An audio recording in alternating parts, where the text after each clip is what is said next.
అక్క నా voice clear వినిపిస్తుంది కదా? వినిపిస్తుంది. వినిపిస్తుంది. ఓకే. నాకు దేవుని వాక్యం నుండి వెళ్ళాము. పరిశుద్ధ గ్రంథంలో నుండి సామెతలు 6వ అధ్యాయము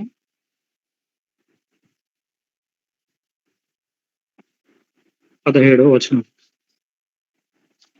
పరిశుద్ధ గ్రంథంలో నుండి సామెతలు 6వ అధ్యాయము 17వ వచనం. అవేవనగా అహంకార దృష్టియు. ఇక్కడ మనము ఈ ఓడి మీద మనము ధ్యానించుకున్నాము. ఇది అందరికీ తెలిసిన విషయమే.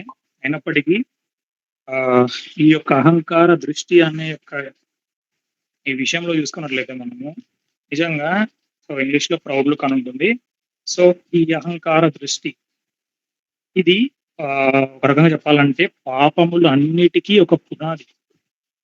సో మనము బిబ్లికల్ ఫిగర్స్ ని నెబుకద్నెజర్ ని సాతాన్ని చూద్దాము ఈ యొక్క అంశంలో. దానియేలు గ్రంథము 4వ అధ్యాయము. దానియేలు గ్రంథము 4వ అధ్యాయము 30వ వచనం.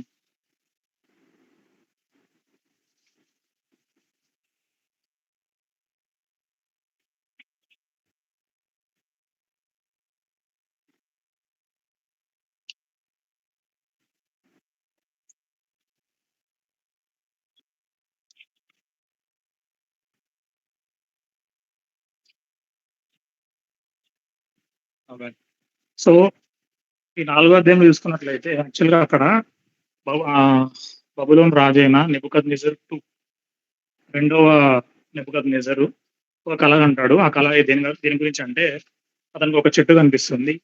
సో ఆ చెట్టు గురించి దానియేలు సో ఆ యొక్క వివరణ చెప్తాడు. ఆ యొక్క దర్శనం గురించి. ఆ చెట్టు ఎవరో కాదు, నెబుకద్నెజర్ అని చెప్తాడు.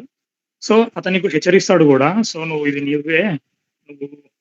7 లిటరల్ గా చెప్పాలంటే 7 సంవత్సరాలు. దానికి యాక్చువల్ గా ప్రాఫిటిక్ కూడా ఉంది. సో మనం ఇక్కడ లిటరల్ గా తీసుకున్నాము. 7 years అని ఉంటది. సో 7 years వరకు నీవు నీ రాజ్యాన్ని కోల్పోయి నువ్వు పశువు వలె గడ్డి మేస్తావు అని ఆ యొక్క దర్శనం యొక్క భావము దానియేలు నెబుకద్నెజరుకు చెప్తాడు. అయినప్పటికీ ఆ యొక్క దర్శనమును తెలుసుకున్నప్పటికీ మళ్ళీ దానియేలు చెప్తాడు, సో ఇది నీకు సంభవించకుండా నువ్వు నీ యొక్క పాపము అంటే 27లో ఉంటది. రాజా, నా యోచన నీ దృష్టికి అంగీకారం అగును కాక, ఒకవేళ నీవు నీ పాపములు మాని నీతి న్యాయములను అనుసరించి నీవు బాధ పెట్టిన వారి యందు కరుణ చూపిన ఎడల నీకున్న క్షేమము నీకు మీదట ఉండనని దానియేలు పత్రం ఇచ్చాను. సో ఆ యొక్క భావం చెప్పిన తర్వాత అక్కడ మళ్ళీ చెప్తున్నాడు, సో నువ్వు పాపాలను విడిచేసి నీతి న్యాయాలను అనుసరించి నువ్వు ఎవరైతే బాధ పెట్టినావు. సో నెబుకద్నెజరు ఫస్ట్ యెరూషలేముని ఫస్ట్ నాశనం చేసినది ఎవరు అంటే నెబుకద్నెజరు. సో అక్కడ బబులోని వాళ్ళని చెరలో బంధించి ఇజ్రాయేలీలని చెరలో బంధించి యెరూషలేం నుంచి వారు బబులోనికి వాళ్ళు తీసుకెళ్తారు నెబుకద్నెజరు. సో వారిని ఎంతగానో హింసిస్తాడు ఇజ్రాయేలీలని. సో అక్కడ ఏం చెప్తున్నాడంటే నీ పాపములు మాని నీతి న్యాయములను అనుసరించి నీవు బాధ పెట్టిన వారి యందు కరుణ చూపమని. సో ఆయన బాధ పెట్టిన వారు అనేకులు ఉన్నారు, దానిలో ఇజ్రాయేలీలు ఉన్నారు. వారి మీద కరుణ చూపమని, నీకున్న క్షేమము నీకు మీదట ఉండనని దానియేలు పత్రికలు ఇచ్చాను. ఇంత చెప్పినప్పటికీ భావము కళ యొక్క దర్శన భావం చెప్పినప్పటికీ ఏమైంది? 28లో రాజాకు నెబుకద్నెజరుకు సంభవించెను. సో 29 12 నెలలు గడిచిన పిమ్మట అతడు తన రాజధాని యొక్క బబులోని నగరనందు సంచరించుతుండగా, అక్కడ ఆ యొక్క రాజధానిలో సంచరిస్తున్నప్పుడు రాజు నెబుకద్నెజరు బబులోనను ఈ మహా విశాల పట్టణము నా బలాధికారమును నా ప్రభావ ఘనతను కనపరచుటకై నా రాజధాని నగరుగా నేను కట్టించినది కాదా అని తనలో తాను అనుకున్నాను.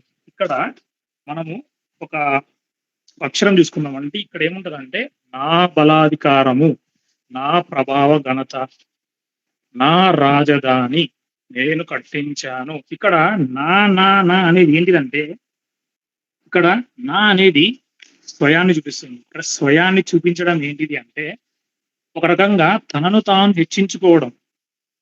2-3 అధ్యాయాల్లో అక్కడ షడ్రకు మేషకు అబేద్నెగోలని అగ్నిగుండంలో వేసినప్పుడు అక్కడ 4వ వ్యక్తిగా దూత వచ్చినప్పుడు కూడా అప్పుడు అక్కడ నెబుకద్నెజర్ చూస్తాడు. ఈయన నిజమైన దేవుడు, ఈయన వాళ్ళని రక్షించుటకు ఆయన సమర్థుడు అని చెప్పేసి ఆయన ఒక స్టేట్మెంట్ ఇస్తాడు. ఇంకోటి దానియేలుకు కూడా వచ్చిన కళలన్నీ ఆ యొక్క భావనల యొక్క ఉద్దేశము, ఆ యొక్క దర్శనాల యొక్క ఉద్దేశం చెప్పినప్పటికి కూడా నిజంగానికి ఇటు జ్ఞానం ఇచ్చిన దేవుడు గొప్పవాడు అన్నట్టుగా చెప్తూ వస్తుంటాడు. అంత చెప్పినప్పటికీ ఈవెన్ ఈ దానియేలు 4వ అధ్యాయంలో కూడా ఆ యొక్క చెట్టుకు సాదృశ్యంగా ఉన్న నెబుకద్నెజరు గురించి చెప్తున్నప్పటికీ నీ పాపములను నువ్వు వీడు, నీతిమంతుడిగా నువ్వు బాధించిన వారిపైన నీ కరుణ చూపు అని ఆ యొక్క కళ, ఆ యొక్క దర్శనం గురించి బాగా వివరిస్తాడు దానియేలు. అయినప్పటికీ కూడా ఏం చేస్తాడు, నాది నా బలాధికారం, నా ప్రభావ ఘనత, నా రాజధాని. ఇక్కడ నా అంటే అన్ని చూసినప్పటికీ, అన్ని సూచక్రియలు చూసినప్పటికీ, అన్ని అద్భుతాలు చూసినప్పటికీ నెబుకద్నెజరు దేవుడు సమర్థుడు అంటాడు, దేవుడు గొప్పవాడు అంటాడు, అన్ని దాంట్లకు పూజార్హుడు, మీ దేవుడే షడ్రక్ మేషక్ అబేద్నెగో దేవుడే అంటాడు, దానియేలుకు జ్ఞానం ఇచ్చిన దేవుడు గొప్పవాడు అంటాడు, అన్ని చెప్తాడు.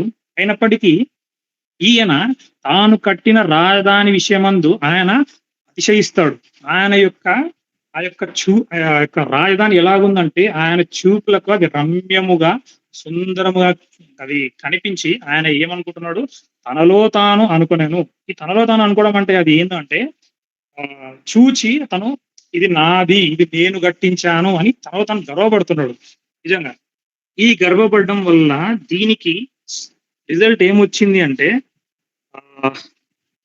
31లో యుద్ధం ఒకసారి 31వ అధ్యాయంలో రాజు నోట ఈ మాట ఉండగా ఆకాశము నుండి యొక్క శబ్దము వచ్చాను, ఏదనగా రాజగు నెబుకద్నెజరు, ఇదే నీకు ప్రకటన, నీ రాజ్యము నీ యుద్ధ నుండి తొలగిపోయెను. సో అక్కడ దానియేలు క్లియర్ గా ఆ యొక్క దర్శనం, నెబుకద్నెజరు కలిగిన దర్శనము క్రిస్టల్ క్లియర్ గా చెప్పినాడు. నీ పాపములు ఒప్పుకో, నీతిగా జీవించు, ఎవరైతే అన్యాయంగా అక్రమంగా నువ్వు ఎవరి మీద అయితే నువ్వు అక్రమంగా చేస్తున్నావో, ఇబ్బందులు పెడుతున్నావో వారిపైన కరుణ చూపి అని చెప్పినప్పటికీ ఆయన గర్వపడి ఏం చేసుకున్నాడు, సో గర్వపడి తనలో తన అతిశయించుకున్నాడు. 30వ వచనంలో తర్వాత ఏమైంది, ఆకాశం నుండి ఒక శబ్దం వచ్చింది, రాజు నెబుకద్నెజరు నీకు ప్రకటన, నీ రాజ్యము నీ యుద్ధ నుండి తొలగిపోయింది. దీని రిజల్ట్ ఏంది, ఫస్ట్ ఏమైంది, ఆయన యుద్ధ నుండి ఆయన రాజ్యము తొలగిపోయింది. ఫస్ట్ ఈ స్టెప్ ఏంటంటే ఆయన రాజ్యం తొలగిపోయింది. సో అక్కడితోనే నెబుకద్నెజరు ఆగిపోయిందా అంటే లేదు. 32వ వచనం, తమ యుద్ధ నుండి మనుష్యులు నిన్ను తరిమెదరు, నీవు అడవి జంతువుల మధ్య నివాసము చేయుచు పశువుల వల్లే గడ్డి మేసెదవు, సర్వోన్నతుడగు దేవుడు మానవుల రాజ్యము పైన అధికారి అయి ఉండి తానెవనికిని దాని అనుగ్రహింప నిశ్చయించునో వానికి అనుగ్రహించునని నీవు తెలుసుకున్న వరకు 7 కాలములు నీకు ఇలాగ జరుగునని చెప్పాను. ఫస్ట్ రాజ్యము తొలగిపడింది, తర్వాత మనుషులు తరుముతారు, తర్వాత ఏంటిది అడవి జంతువుల మధ్య నివాసం చేస్తాడు ఒక జంతువు వలె, తర్వాత ఏంది పశువుల గడ్డిని పశువులు ఎలాగైతే గడ్డి మేస్తాడో అలా గడ్డి మేస్తాడు. సో సర్వోన్నతుడగు దేవుడు మానవ రాజ్యం పైన అధికారి అయి ఉండి తానెవనికి దాన్ని అనుగ్రహింప నిశ్చయించిన వానికి మాత్రమే అనుగ్రహిస్తాడు. నీవు తెలుసుకొని వరకు ఇది ఎంతవరకు జరుగుతుందంట, రాజ్యం పోగొట్టుకుంటావు, నేను మనుషులు తరుముతారు, నువ్వు జంతువుల వలె నివాసం చేస్తావు, నువ్వు పశువుల గడ్డి తింటావు. ఎందుకు, గర్వించినందుకు, అహంకార దృష్టి కలిగినందుకు. ఇది ఎంతవరకు జరుగుతుంది, 7 కాలంల వరకు. నెక్స్ట్ 32వ వచనము, 33వ వచనము, ఆ గడియలోనే అలాగున నెబుకద్నెజరునకు సంభవించెను. ఏమైందంట, సంభవించి అతను అట్లా జరిగింది. మానవులలో నుండి అతన్ని తరిమిరి, అతడు పశువుల వలె గడ్డి మేసెను, ఆకాశపు మంచు అతని దేహమును తడుపగా అతని తల వెంట్రుకలు పక్షిరాజు రెక్కల ఈకల వంటివి, అతని గోళ్ళు పక్షుల గోళ్ళ వంటివి నాయను. సో మనుషులు తరిమినారు, అతను పశువుల గడ్డి మేసాడు, నిజంగా తల వెంట్రుకలు పక్షిరాజు రెక్కల వలె ఈకల వలె అయినాయి, గోళ్ళు పక్షుల గోళ్ళ వంటి వలె అయ్యాను. ఇది సెకండ్. నెక్స్ట్ 34, ఆ కాలం గడిచిన పిమ్మట నెబుకద్నెజరును నేను మరలా మానవ బుద్ధి గలవాడనై నా కళ్ళు ఆకాశము తట్టు ఎత్తి చిరంజీవియు సర్వోన్నతుడకు దేవుని స్తోత్రము చేసి ఘనపరచి స్తుతించి తిని, ఆయన ఆధిపత్యము చిరకాలం వరకు, ఆయన రాజ్యము తరతరములకు ఉన్నవి. ఇక్కడ ఏంటిదంటే ఇక్కడ ఫస్ట్ కింగ్డమ్ కోల్పోయినాడు, సెకండ్ మనుషులు తరిమినారు, తర్వాత పశువుల గడ్డి మేశాడు. అంత మాత్రమే కాదు కానీ తల వెంట్రుకలు పక్షిరాజుల రెక్కల ఈకల వంటిదిగా అయింది, గోళ్ళు పక్షుల గోళ్ళ వంటిదిగా అయినాయి. ఇది ఎంతవరకు జరిగింది? 1 డే 2 డేస్ కాదు కానీ లిటరల్ గా, అంటే అక్కడ లిటరల్ గా 7 years జరిగింది. దీనికి ప్రాఫిటిక్ మీనింగ్ కూడా ఉంది, కానీ మనం లిటరల్ గా 7 years మాత్రమే తీసుకుంటున్నాము. సో 7 years వరకు జరిగింది. తర్వాత ఆ 7 years వరకు అతను అలాగే ఉన్నాడు. ఆ 7 years తర్వాత అతనికి పశ్చాత్తాపడ్డాడు. నేను మరలా మానవ బుద్ధి గలవాడని నా కళ్ళు ఆకాశము తట్టి ఎత్తి చూచెను. అంతకుముందు ఏం చేసినాడు? తన కళ్ళు చూచి తన రాజధాని వైపు చూచుకొని తన అతిశయించాడు. తన సౌందర్యమైన ఆ బబులోను రాజ్యాన్ని చూసి అతిశయించినాడు. ఇప్పుడు తన కళ్ళు ఎటువైపు చూస్తున్నాయి? ఆకాశము వైపు చూస్తున్నాయి. ఎత్తి ఏమంటున్నాడు? చిరంజీవియు సర్వోన్నత నాకు దేవుని స్తోత్రం చేసి గణపరచి స్తుతించితిని. 7 years తర్వాత ఏమైంది? బబులోను రాజైన నెబుకద్నెజరుకి బుద్ధి వచ్చింది. సో ఏదైతే అహంకార దృష్టి కలిగి ఉన్నాడో, సో తర్వాత పశ్చాత్తాపడి ఆకాశం అంతకుముందు తన ఐశ్వర్యవంతమైన సౌందర్యమైన రాజధాని వైపు చూచి తను గర్వించిన అహంకార దృష్టి ఎటువైపు చూసింది? ఆకాశం వైపు చూసింది. చూసి చిరంజీవి సర్వోన్నతుడకు దేవుని స్తోత్రము చేసి, ఇక్కడ తన పశ్చాత్తాపడి మానవ బుద్ధి గలవాడై నిజంగా కళ్ళెత్తి చూసినప్పుడు దేవుణ్ణి ఆకాశం వైపు చూసి స్తోత్రం చేస్తున్నాడు, గణపరుస్తున్నాడు. తర్వాత ఏంది? ఆయన ఆధిపత్యము చిరకాలం వరకు, ఆయన రాజ్యము తరతరాలకు ఉండేవని అక్కడ దేవుని హెచ్చిస్తున్నాడు. తర్వాత ఏమైంది? 35వ వచనం. భూనివాసులందరూ ఆయన దృష్టికి ఎన్నికకు రానివారు, ఆయన పరలోక సేనలాంతలను భూనివాసుల ఎడలను తన చిత్తము చొప్పున జరిగించువాడు. ఆయన చేయి పట్టుకొని నీవేమి చేయుచున్నావని ఆయన చెప్పుటకు ఎవడునూ సమర్థుడు కాడు. సో ఇట్లా దేవుణ్ణి స్తుతిస్తున్నాడు, దేవుణ్ణి కొనియాడుతున్నాడు. సో మళ్ళీ ఏమైంది? 36వ వచనంలో, ఆ సమయం ముందు నా బుద్ధి మరలా నాకు వచ్చాను. ఏమైంది? మనవానికి గర్వం పోయి, సో మనడు అక్కడ పశ్చాత్తాపడి, సో వినయుడి దీనమనస్పడి దేవుని దగ్గర చెప్తున్నాడు. రాజ్య సంబంధము ప్రభావంలో నా ఘనతయు నా తేజస్సు నాకు కలిగాను. ఎందుకు? దేవుని స్తుతించినాక, దేవుని కొనియాడినాక నా మంత్రులను నా క్రింది అధిపతులను నా యొక్క ఆలోచన చేయవచ్చిరి. నా రాజ్యము నాకు స్థిరపడగా నేను మరీ ఎక్కువగా ఘనత నొందితిని. ఇలాగ నెబుకద్నెజరును నేను పరలోకపు రాజు యొక్క కార్యములన్నీ సత్యములను ఆయన మార్గములు న్యాయములనై ఉన్నవనియు గర్వముతో నటించు వారిని ఆయన పశుతుడు నీవు ఆయనను స్తుతించుచు కొనియాడుచు గణపరుచున్నాను. ఇక్కడ అనపశక్తుడనియు గర్వముతో నటించిన వారిని ఆయన ఒక రకంగా చెప్పాలంటే అణిచివేస్తాడు. ఆయనను స్తుతించుచు కొనియాడుచు గణపరుచుచున్నాను అంటే అంతకుముందు అతను గర్వంతో ఉన్నవాడు ఏమైనాడు? ఒక్కసారిగా కుప్పగూలిపోయినాడు. ఏమైంది? గర్వించినాడు, రాజ్యాన్ని బట్టి అతని చేయించుకున్నాడు, అంత జరిగింది. ఒక 7 years వరకు అతనికి రాజ్యం పోయింది, మనుషులు తరిమినారు, పశువుల వల్ల గడ్డి మేశాడు. నిజంగా ఇంకేంటిది? ఆకాశ పక్షుల వల్ల రెక్కలు వచ్చినాయి, గోళ్ళేమో ఏమైనాయి? గోళ్ళ పక్షులు వంటివి. తర్వాత పశ్చాత్తాపడి దేవుణ్ణి ఆకాశం చూసి కొనియాడుచున్నాడు. కొనియాడిచిన తర్వాత ఏమైందంటే, సో దేవుడు అక్కడ ఒక రకంగా పశ్చాత్తాపం కలిగించుటకు అతనికి ఒక సాధనంగా వాడుకొని నిజంగా ఆయనకి దర్శనం ముందే ఇచ్చి ముందుగానే నువ్వు పశ్చాత్తాపం అన్నట్టుగా దర్శనం చూపించినట్టు దానికి అయినప్పటికీ అతిశయించినాడు. 7 years వరకు అని చెప్పేసి అక్కడ అది చెప్పినాడు అనమాట దానియేలు ద్వారా. అయినప్పటికీ అతను అతిశయించినాడు. ఆ 7 years వరకు అతను ఆ పరిస్థితుల గుండా పోయినాడు. ఇది మనకు అంటే ఈ అహంకార దృష్టి అనేది ఒక రకంగా నెబుకద్నెజరుకు మాత్రమే కాదు, కానీ మనకు క్రైస్తవులుగా ఉన్న మనకు, విశ్వాసులు మనందరికీ మనం అన్వయించుకోవాలి. సో అన్యులకి అహంకార దృష్టి ఉంటది, అది వేరే విషయము. వాళ్ళు వాళ్ళ విషయాల్లో అతిశయిస్తారు. వాళ్ళ అంటే అది ఏమైనా కావచ్చు, ఏదైనా ఎన్ని థింగ్స్ అన్నా కావచ్చు. అది బైక్ కావచ్చు, అబ్బాయిలకైతే అది బైక్ కావచ్చు, లేదంటే ఇంకా జాబ్ కావచ్చు, నాలెడ్జ్ కావచ్చు, అసెట్స్ కావచ్చు, మనీ కావచ్చు, కార్స్ కావచ్చు, ఇంకా ఏదైనా విషయం కావచ్చు జెంటైల్స్కి అయితే, అన్యులకైతే. సో అలాగే స్త్రీలకు కూడా బ్యూటీ డ్రెస్సెస్ కానీ, జ్యువెల్స్ కానీ, ఏదన్నా కావచ్చు. వాళ్ళ యొక్క వస్తువులలో కానీ, ఇంకా వాళ్ళ శరీరం పట్ల కానీ వాళ్ళు అతిశయపడచ్చు. సో ఈ అతిశయం పడితే ఏమొస్తుందంట? అనే దేవుడు క్లియర్గా చెప్తున్నాడు. సామెతలు 16వ అధ్యాయం 18వ వచనం. సామెతలు 16వ అధ్యాయము 18వ వచనము. నాశనమునకు ముందు గర్వము నడుచును, పడిపోవుటకు ముందు అహంకారమైన మనస్సు నడుచును. ఇందాక మనం ఏం చూసుకున్నాము, నెబుకద్నెజరు ఆ రాజ్యాన్ని చూసి తనని తాను హెచ్చించుకున్నాడు. తర్వాత ఏమైంది, 7 సంవత్సరాల వరకు ఆ రాజ్యాన్ని కోల్పోయినాడు.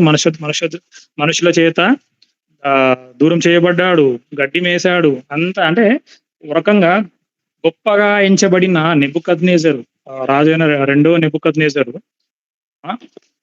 అన్యులలో గొప్ప రాజు. ఇజ్రాయేలుని ఒకప్పుడు బాబిలోని తీసుకొచ్చి వారి పైన ఏలుతున్నాడు. సో అలాంటి వ్యక్తి ఏం చేసినాడు, తన హృదయ అహంకార దృష్టి కలిగి ఉన్నాడు. అహంకార దృష్టి కలిగితే ఏమైంది, 7 సంవత్సరాల వరకు అతనికి ఏమైంది, ఆ రాజ్యాన్ని కోల్పోయినాడు. మొత్తానికి సమస్తం అంతా పతనమైనాడు. తర్వాత పశ్చాత్తాపన్నాడు. ఇది నెబుకద్నెజర్ వరకే ఆగిందా అంటే నెబుకద్నెజర్ వరకు ఆగలేదు. ఇది ఎక్కడ మొదలైంది అంటే సాతాను నుంచి మొదలైంది.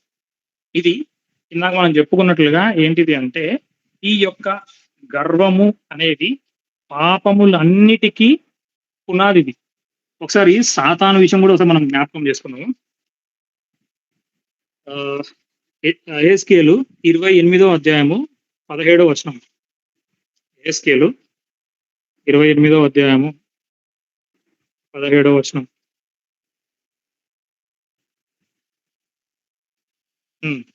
నీ సౌందర్యము చూచుకొని నీవు గర్వించిన వాడివై, నీ తేజస్సు చూచుకొని నీ జ్ఞానమును చెరుపుకొంటివి. కావున నేను నిన్ను నేలను పడవేసెదను, రాజులు చూచుచుండగా నీవు హేళనప్పగించెదను. ఇక్కడ ఎవరు చెప్తున్నాడు, సాతాను గురించి చెప్తున్నాడు. సాతాను ఏం చేసినాడు, తన సౌందర్యము చూచుకొని ఏం చేసినాడు, గర్వించినాడు. ఒక రకంగా చెప్పాలంటే ఇక్కడ అహంకార దృష్టి కలిగినాడు. తన సౌందర్యం పట్ల తను అతిశయం పొందినాడు. అతిశయం పొంది ఏమైనాడు, కావున నేను నిన్ను నేలన పడవేసెదను. సో ఎక్కడ పడ్డాడు, నేల మీద పడ్డాడు. ఇంకో వచనం చూసుకుందాము. యెషయా 14వ అధ్యాయము 13వ వచనం, 14వ వచనం. యెషయా గ్రంథము 14వ అధ్యాయము 13వ వచనము, 14వ వచనం. నేను ఆకాశమునకెక్కిపోయేదను, దేవుని నక్షత్రములకు పైగా నా సింహాసనమును హెచ్చింతును, ఉత్తర దిక్కుననున్న సభాపర్వతం మీద కూర్చుందును, మేఘ మండలము మీదకెక్కుదును, మహోన్నతునితో నన్ను సమానునిగా చేసుకుందును అని నీవు మనస్సులో అనుకుంటివి కదా. అదేదో వచనం. నీవు పాతాళమునకు నరకములో ఒక మూలకు త్రోయబడితివే, నిన్ను చూచువారు నిన్ను నిదానించి చూచు ఇట్లు తలపోయేదురు. సో మనకు యాకోబు 1:15 ఉంటది. 1:15 ఏముంటది అంటే, దురాశ గర్భము ధరించి పాపమును కనగా పాపము పరిపక్వమై మరణమును కనెను. సో ఇది లిటరల్ గా ఇది ఎవరు చెప్పుకోవచ్చు అంటే సాధారణ చెప్పుకోవచ్చు. ఒక రకంగా రూట్ ఆఫ్ ఆల్ సిన్స్ ఏంటంటే ప్రైడ్. సో ప్రతి ఒక్క పాపానికి పునాది ఏంటిదంటే గర్వము. ఇది ఎక్కడి నుంచి మొదలైందంటే ఇది పరలోకంలో నుంచే మొదలైంది, ఇది సాతాను నుంచే మొదలైంది. ఆ సాతాను నుంచి మొదలై ఆదాము హవ్వల కాడ నుంచి ఆ యొక్క తలంపు, వాడు ఏదైతే సాతానుకి నుంచి హవ్వకు ఆదాము పెట్టాడో అది ఇప్పటికీ కొనసాగుతూనే ఉంది. సో ఈ దురాశ ఏంటిది, తన సౌందర్యమందు తాను చూచుకొని తను గర్వపడ్డాడు. నేను ఏంటి ఇక్కడ పాపం అంటే ఏంటిది, హృదయమందు ఏమనుకుంటున్నాడు. ఇక్కడ ఉంటది 14వ వచనంలో ఏముంటుందంటే 14వ వచనంలో మేఘమండలం మీదకి ఎక్కుతును, మహోన్నతునితో నన్ను సమానునిగా చేసుకుందని నీవు మనస్సులో అనుకుంటివి కదా. ఇక్కడ అనుకున్నాడు, మనస్సులో అనుకున్నాడు. నిజంగా మనస్సులో అనుకున్నప్పుడు ఏమైందంటే అది పాపముగా చేయబడింది. సో పాపం లాస్ట్కి ఏం దారిస్తుంది, నీవు పాతాళమునకు నరకములో ఒక మూలకు తోయబడితివే. లిటరల్ గా అతను ఎక్కడికి తోయబడ్డాడు, పాతాళమునకు తోయబడ్డాడు. ఇంకా లాస్ట్ కి ఇతను ఎలా అక్కడ ఉంటాడంటే ఇది ఎటర్నల్ ఫైర్, పాతాళం, ఎటర్నల్ ఫైర్, హెల్లులో ఉంటాడు ఇంకా జీవితాంతం. సో ఇది సాతానుతోనే ఆగిపోకుండా వాడు వేసిన విత్తనము ఆదాం హవ్వ కూడా అది వచ్చింది. సో హవ్వ కూడా నేను సౌందర్యంగా కనబడతాను, నేను దేవతల వలె, మా ఆదికాండం 3వ అధ్యాయంలో ఉంటుంది, నేను దేవతల వలె అవుతాను అని చెప్పేసి తన దృష్టి అది ఆ యొక్క విత్తనాన్ని తన హృదయంలో వేసుకుంది. దురాశ, ఏం దురాశ? నేను దేవతల వలె అవ్వడము, నేను సౌందర్యవతిని వలె అవ్వడం అని చెప్పేసి హవ్వ తన హృదయంలో అనుకుంది. ఆ దురాశ, ఫస్ట్ దురాశ కలిగింది, ఆ అహంకార దృష్టి, ఆ గర్వము, దురాశ కలిగింది. కలిగిన వెంట ఏమైంది? తన హృదయంలో అనుకుంది, నేను సౌందర్యవంతురాలుగా అవుతాను, నేను దేవతల వల్ల అవుతా అని చెప్పేసి హృదయంలో అనుకుంది. తర్వాత ఏమైంది? పండు తినింది. పండు వల్ల ఏమొచ్చింది? మరణం వచ్చింది. సో ఇది లిటరల్ గా ఇది కొనసాగుతూనే ఉంది. ఇది అన్యుల వరకు మాత్రమే ఆగుండగా ఇప్పుడు సంఘం కూడా వచ్చింది. ఎలా సంఘంకి వచ్చింది? నేటి క్రైస్తవ్యంలో ఇప్పుడు పాస్టర్లు గాని పరిచర్య చేసే వాళ్ళు కూడా ఎలాగున్నారు అంటే, దేవుని వాక్యమును ఒక డాక్ట్రిన్ గా తీసుకుంటూ ఎలా చెప్తున్నారు? ఏదో వాళ్ళ సొంత వాక్యము, వాళ్ళ జ్ఞానము అని చెప్పేసి, వాళ్ళ జ్ఞానం పట్ల, వాళ్ళకున్న అవగాహన పట్ల వాక్యం ద్వారా వాళ్ళని ఏమంటారు, వాళ్ళు హెచ్చించుకుంటున్నారు. వాళ్ళకున్న అక్షర జ్ఞానం పట్ల వాళ్ళు హెచ్చించుకుంటూ వాళ్ళ యందు అతిశయపడుతున్నారు. సో ఈ పాస్టర్లకు మాత్రమే వర్తిస్తుందా అంటే లేదు. విశ్వాసులు కూడా ఎలాగున్నారు అంటే, నిజంగా నేను నాది అంటే నేనే పాడాలి, నేను మాత్రమే పాడాలి, నేను సంఘంలో నేను హెచ్చించబడాలి, అన్ని లిటరల్ గా కొన్ని సంఘాలు చూసుకున్నట్లయితే అన్ని ఎలాగున్నాయంటే, నేనే పాడాలి, నేనే లీడ్ చేయాలి. ఇది ఎలాగుంటది అంటే, ఒక రకంగా ఇది దురాశ అన్నమాట. ఈ యొక్క అహంకార దృష్టి ఏం చేస్తది? నాశనమునకు దారి తీస్తది. నాశనకు ముందు గర్వము నడుచును. నిజంగా మనము